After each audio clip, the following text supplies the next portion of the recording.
Coucou tout le monde, ce soir je suis assez fatiguée, je pense que ça se voit. Donc je m'en excuse déjà, il est tard, il est 21h30, mais j'ai un message qui est monté sur mon cœur en fait qui était issu d'une méditation personnelle de la Bible que j'ai eue il y a 2 jours et ça m'a vraiment marqué. C'est un message que j'ai reçu pour ma part et je me suis dit ça vaut peut-être le coup de le partager, peut-être ça en édifiera certains. Donc j'ai des notes parce qu'en fait moi quand je médite la Bible j'écris beaucoup ce qui me passe par la tête et ce que je reçois comme pensée. Et donc si je regarde plus bas, c'est tout simplement parce que c'est ce que j'ai reçu et que j'ai écrit et j'aimerais le partager avec vous. Le titre de cette pensée, le titre de ce partage de ce à cœur ouvert, c'est Suis-moi. Et c'est basé sur Luc verset 9, c'est basé sur Luc chapitre 9 verset 59 à 62 où Jésus appelle des hommes à le suivre, des hommes qu'il rencontre dans la rue et il les appelle et nous allons analyser leurs réponses et comparer avec la réponse d'autres personnes et voir en quoi Jésus veut qu'on le comment en fait Jésus, dans quel état, dans quelle disposition de cœur Jésus aimerait qu'on le suive. Luc 9 verset 59 à 62 dit: Jésus dit à un autre: Suis-moi. Mais cet homme lui dit: Seigneur, permets que j'aille d'abord enterrer mon père. Jésus lui répondit: Laisse aux morts le soin d'enterrer leurs morts. Quant à toi, va proclamer le règne de Dieu. Un autre encore lui dit: Je te suivrai, Seigneur, mais permets-moi d'abord de faire mes adieux à ma famille. Jésus lui répondit: Celui qui regarde derrière lui au moment où il se met à labourer avec sa charrue n'est pas prêt pour le règne de Dieu. Nous avons deux hommes que Jésus appelle, alors que dans le verset précédent, en fait, c'est un homme qui demande à Jésus s'il peut le suivre, et Jésus lui répond: Je n'ai pas d'endroit, j'ai pas de tanière, j'ai pas d'abri où rester, en fait. Mais ces deux hommes, contrairement à l'homme d'avant qui lui a manifesté le désir de suivre Jésus, ces deux hommes, c'est Jésus qui les appelle. Donc c'est le moment où lui, il estime que ces hommes devraient le servir. Et ils donnent tous les deux des excuses. Le premier dit: Laisse-moi d'abord enterrer mon père. Et le deuxième dit: Je te suivrai, mais permets-moi d'abord de faire mes adieux à ma famille. Et en fait, ce que ce message, ce verset, en fait, euh, m'a fait réaliser, c'est que bien souvent, on veut servir Dieu, mais on a des conditions. On veut servir Dieu à notre moment. On veut servir Dieu en réglant d'abord les choses terrestres, en réglant d'abord des choses dans notre famille, en réglant d'abord des choses dans nos projets, en réglant d'abord des choses professionnellement, en aménageant d'abord notre temps. Et finalement, on trouve des tas d'excuses. Le premier dit: euh, je dois d'abord enterrer mon père, je dois d'abord faire ceci et je dois d'abord faire cela. Le deuxième dit: je te suivrai, mais permets-moi d'abord de faire mes adieux à ma famille. Et en fait, souvent, Jésus nous appelle et c'est le moment qu'on s'engage avec lui. Et on a de tas d'excuses. Jésus, laisse-moi d'abord régler ceci ou cela. Laisse-moi emménager mon planning avant de te servir à 100%, avant de m'engager dans le service. Laisse-moi fixer tel aspect de ma vie. Ma vie n'est pas encore carrée, ma vie n'est pas bien réglée. J'ai des choses à régler avant de pouvoir te suivre. Laisse-moi d'abord m'occuper de tel projet personnel. Parfois, on sait qu'il y a des choses auxquelles on n'est pas prêt à renoncer. Donc, on dit tout simplement: Jésus, laisse-moi d'abord m'en occuper. Parce qu'on sait qu'on veut régler ces choses de façon charnelle, qu'on veut régler ces choses de nous-mêmes, en fait. Et on discute avec Jésus. Je me dis que cela montre clairement, en fait, un manque de renoncement. Et ce message que j'ai eu, c'était par rapport au service en fait. Au service, ça peut être le service dans la maison de Dieu, ça peut être le service dehors. Quand Jésus t'appelle par exemple à aller faire une œuvre auprès de personnes démunies ou à donner de ton temps à quelqu'un qui passe par des moments difficiles ou à t'engager dans une activité ou dans une autre qui glorifiera son royaume, mais que tu trouves des excuses parce que tu n'es pas prêt à t'engager à 100%. Cela est valable aussi pour la conversion. Jésus te dit: donne-moi ta vie à 100%, marche dans la sainteté, marche dans la sanctification, suis-moi totalement. Et tu dis: non, il y a ces aspects de ma vie que j'aimerais régler. En fait, tu veux les régler par toi-même. Alors qu'à partir du moment où Jésus te dit: suis-moi, il dit: laisse-moi être ton guide, laisse-moi t'accompagner, laisse-moi marcher maintenant devant de toi. Et plus haut, en fait, dans le passage de Luc 9 au verset 23, Jésus dit que si quelqu'un veut me suivre, qu'il renonce à lui-même, qu'il se charge chaque jour de sa croix et qu'il me suive. Et en fait, on pense vouloir servir Jésus, mais tant qu'on a des conditions, tant qu'on lui dit: mais, je veux bien te servir, mais, je veux bien te suivre, mais, c'est qu'on n'est pas totalement prêt à le servir et qu'on n'est tout simplement pas prêt à obéir. Or, la Bible nous dit que l'obéissance vaut mieux que le sacrifice. Parfois, Dieu te demandera de faire des choses. Tu le sentiras fort dans ton cœur, ça te coûtera. Tu n'auras pas envie, humainement parlant. Ça te blessera dans ton fort intérieur, ça blessera ton orgueil, ça blessera ta personne, ça t'impliquera de renoncer à des choses que tu aimes. Mais bien souvent, en fait, Jésus veut nous bénir, mais il attend qu'on obéisse. Ce n'est pas tellement ta réponse qui compte, mais c'est l'acte d'obéissance que tu vas poser. C'est pas le fait que tu fasses telle ou telle action, parce que Dieu n'a pas besoin de nous. Il n'a pas besoin de nos actions, il n'a pas besoin de nos dons, il n'a pas besoin de nos offrandes. Il a besoin de nos personnes.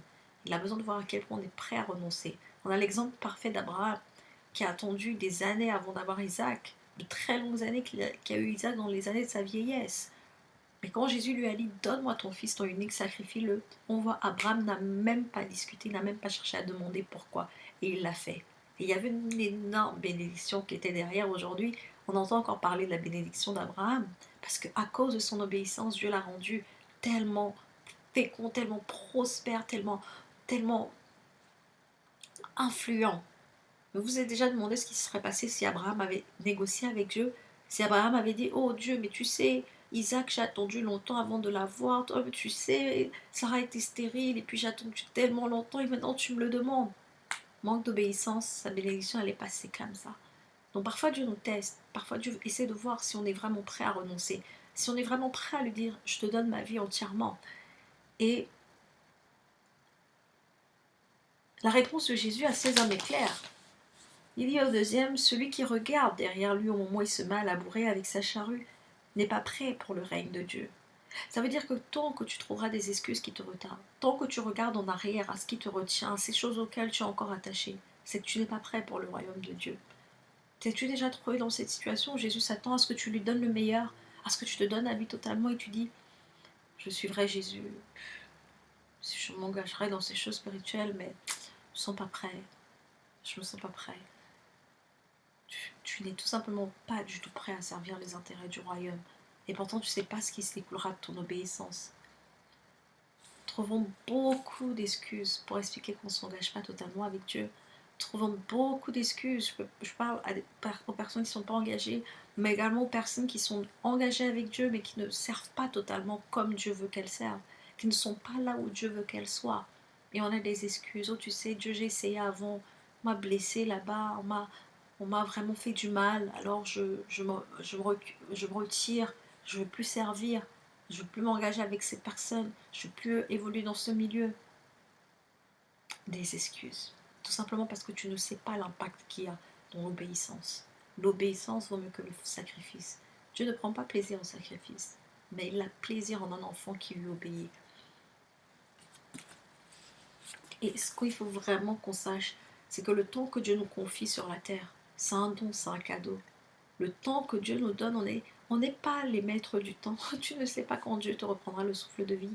Alors s'il te demande de faire quelque chose maintenant, I beg you, je t'en prie, fais-le maintenant quand il te le demande.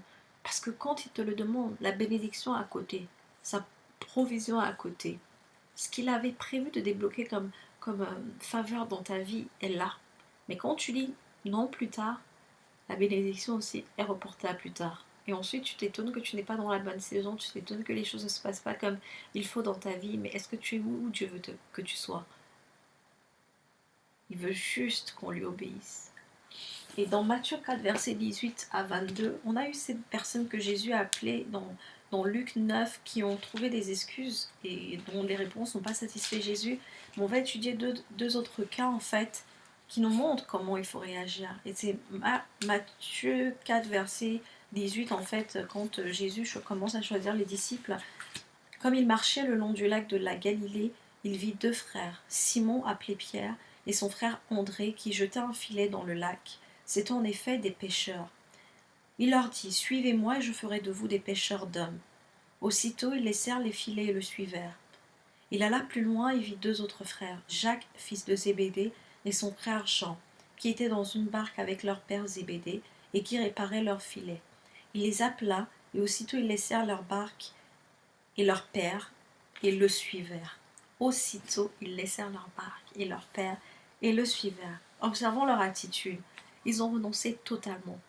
Quand Jésus a appelé Simon, Pierre et André, ils n'ont pas regardé au fait qu'ils étaient en train de pêcher les poissons. Ils n'ont pas dit, attends Jésus, on est en train de travailler, on est en train de pêcher les poissons. Permets-nous juste de finir de remonter les filets et de finir notre pêche et ensuite on te servira. La pêche, c'est le reflet du travail. Parfois on dit, ok Seigneur, tu veux que je te serve, mais tu sais que par rapport au travail, je ne vais pas réussir à ménager mon temps. Permets-moi d'abord de finir de m'occuper de ces choses.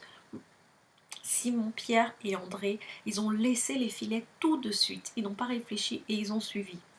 On a aussi plus tard Jacques et Jean, les fils de Zébédée, ils étaient en train de travailler avec leur père. Et pareil, quand Jésus les a appelés, la Bible nous dit que aussitôt, pas 5 minutes après, pas après avoir dit laisse-nous faire nos adieux à notre père qui est ici, ils ont laissé leur famille qui était leur père. Ils ont laissé leur travail qu'ils étaient en train de faire et tout de suite, ils ont suivi Jésus. Regardez la comparaison entre ces hommes dans Luc, qui avaient d'abord une famille à dire adieu,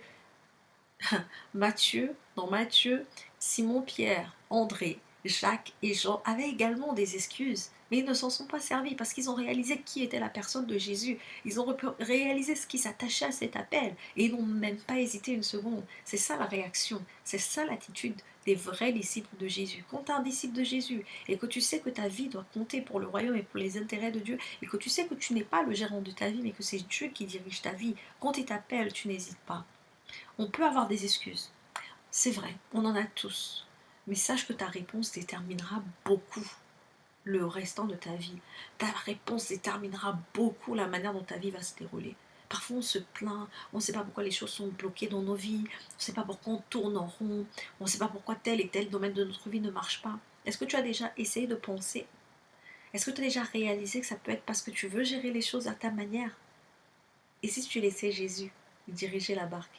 Et si tu laissais Jésus te laisser faire les choses comme il veut? Simon Pierre et son frère André auraient pu dire, attends, tu nous dis, tu vas faire de nous des pêcheurs d'hommes, mais jusqu'ici on n'a été que des pêcheurs de poissons. Qu'est-ce que ça veut dire? Tu peux nous expliquer? Même là où ils ne comprenaient pas, ils ont suivi. Ils ont tout simplement suivi Jésus par obéissance. Et c'est cette attitude que Jésus veut que nous ayons. Et aujourd'hui, vraiment, pour finir, j'aimerais te poser la question. Quelles sont ces choses qui te retiennent maintenant de suivre Jésus totalement? Quelles sont ces choses qui t'empêchent de le servir totalement, avec un esprit de sacrifice, avec un esprit, une attitude de renoncement, avec un esprit d'excellence? Qu'est-ce qui t'empêche? Est-ce que c'est ta famille? Est-ce que c'est tes relations? Est-ce que c'est ton travail auquel tu es trop attaché? Est-ce que ce sont tes factures, tes soucis personnels, ton inconfort? Est-ce que ce sont des insécurités, des blessures passées, de la rancune, un cœur qui n'a pas été brisé, qui n'a pas été restauré? Est-ce que ce sont des craintes de savoir est-ce que je serai à la hauteur? Il veut que je le serve, il veut que je le suive. Est-ce que ça ne sera pas trop dur cette marche avec lui? Est-ce que je serai à la hauteur? Est-ce que je serai prête à renoncer à ces choses? Est-ce que ça ira sans lui?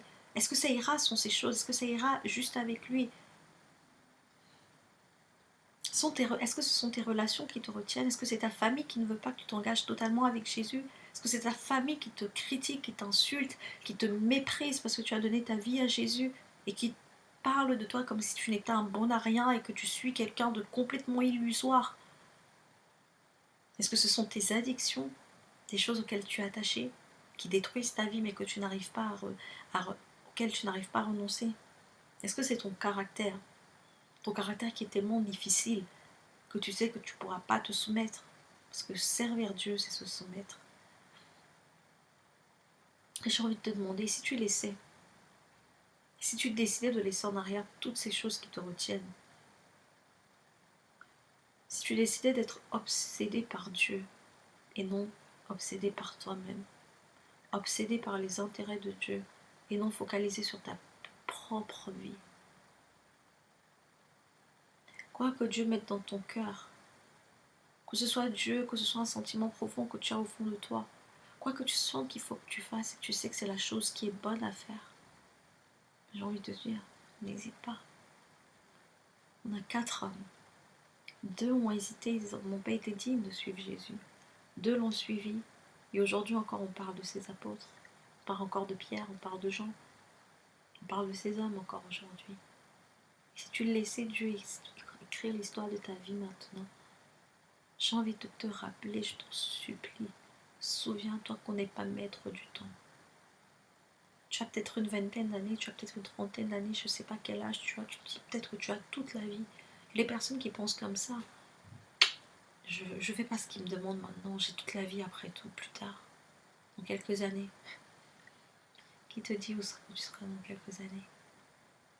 Alors si Jésus te dit suis-moi, je t'en conjure, oublie le passé, oublie ceux qui t'ont blessé, oublie ceux qui t'ont méprisé, oublie ceux qui te ramènent sans cesse en arrière, les mauvaises fréquentations auxquelles il faudra renoncer, qui n'apportent rien de positif dans ta vie, mais qui te poussent tout le temps à retourner en arrière. Es-tu prêt à renoncer à elles? Es-tu prêt à laisser Dieu te donner de nouvelles fréquentations qui vont finalement t'aider à aller de l'avant? Il te dit suis-moi. Alors quelle est la réponse que tu lui donnes? Soyez bénis.